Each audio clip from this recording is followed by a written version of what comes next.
Nossas células constantemente precisam de moléculas que cheguem para realizar uma série de funções no nosso organismo. Porém, elas ainda têm que apresentar resistência contra as moléculas que não são de interesse para a célula.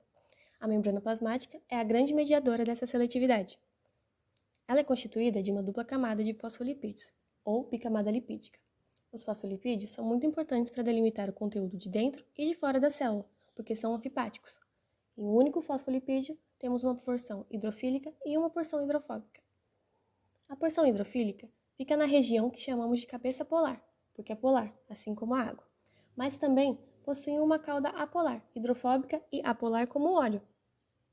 Dessa forma, a cabeça polar dos fosfolipídios ficam voltadas para o meio aquoso, enquanto sua cauda apolar fica internamente na membrana, o que mantém a integridade da membrana e, consequentemente, da célula. A membrana plasmática tem a função de delimitar o conteúdo intracelular e extracelular, para garantir a integridade da célula, mas ela também tem a função de realizar transporte de substâncias necessárias ao metabolismo celular, assim como o reconhecimento dessas substâncias. Então, vamos falar de transporte celular. Existem vários tipos. Osmose. Quando a água flui para dentro ou para fora da célula, dependendo da quantidade de soluto presente nesses meios. Se tiver muito soluto dentro da célula e pouco por fora, por exemplo, a água do meio extracelular vai entrar na célula, até que haja um equilíbrio osmótico entre os dois espaços. Difusão simples.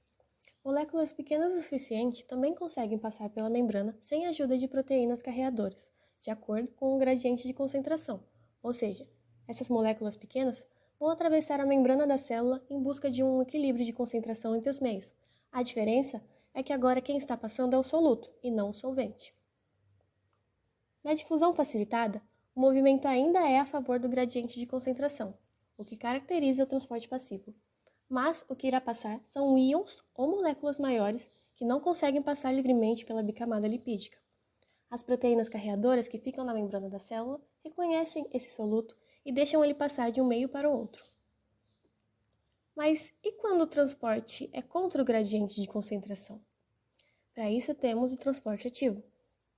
Por exemplo, dentro da nossa célula existe uma maior concentração natural de potássio, enquanto fora o sódio prevalece. Nós precisamos manter sempre maiores concentrações de potássio dentro da célula para realizar respiração celular e síntese de proteínas, e também é muito importante que deixemos o sódio do lado de fora da célula. Se acumularmos sódios dentro da célula, entraria água por osmose em maior quantidade do que a célula seria capaz de suportar, o que faria com que ela se rompesse e morresse.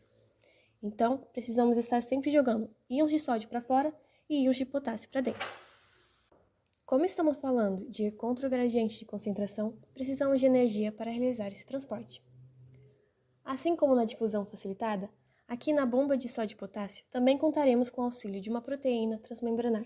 Ela vai usar energia proveniente do metabolismo celular para pegar 3 íons de sódio dentro da célula e liberar no meio extracelular. Quando esses 3 íons de sódio são liberados, a proteína já pega 2 íons de potássio de fora e libera para dentro da célula, fazendo essa troca de 3 íons de sódio por 2 de potássio. Isso é feito através do consumo de ATP, que é como chamamos a principal energia química usada nos processos biológicos.